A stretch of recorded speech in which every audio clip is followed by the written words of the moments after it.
წეღან დედაზე კი თქვით, მაგრამ მე თვითონაც ეგეთი ცუდი ჩვევები მაქვს, რომ რაღაცა გადასაგდები ნივთი რომ არ ვაგდები, ვინახავ, იმდენი ნაგავი მაქვს სახში და დედა ჩემი მიხრის ხო ვაგდება.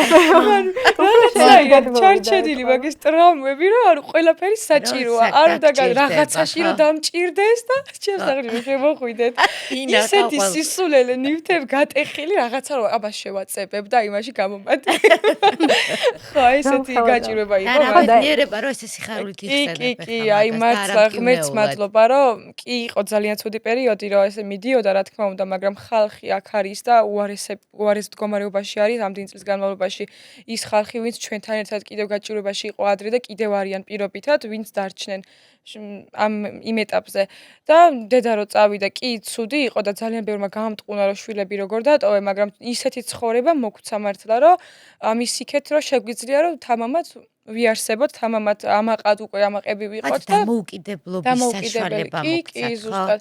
თუნდაც ის მატერიალური კუთხეც ავიღოთ, ის ბინები რაც გვიყიდა ორი, ანუ ერთი მე, ერთი ჩემდას. მესამე ქონება, აი რაც ხო. კი, რა თქმა უნდა, აი ეს ავტომობილიც საქართველოში ჩემი ხელფასით, ჩემი პირობებით რა ხელფასის ახლა ამ ეტაპზე მე მაქვს. იმ ფასიანი მანქანა რომ მეყიდა, არ იყო კატასტროფული ფასი, რაღაცა საშუალო კლასი. საშუალო მართლა რა, ეგ რომ მეყიდა, მინიმუმ გეუბნები 3 ან 4 წელი უნდა მეხა და თვეში 700 ლარი. აი დაახლოებით ესე. და ბინის ყიდვაზე ალბათ წარმოუდგენელია. ხო, წარმოუდგენელია და იცი რა არის, ფიქრობ რომ კი, ისედაც მოკლეა ეს ცხოვრება ყველასთვის და მე ამაზე ძალიან ხშირად ვფიქრობ ხოლმე რომ მაქსიმალურად ნაყოფიერად გამოვიყენო ჩემი ყოველდღიურობა და ვცდილობ რომ ბედნიერი ვიყო ამ ცხოვრებაში და კმაყოფილი.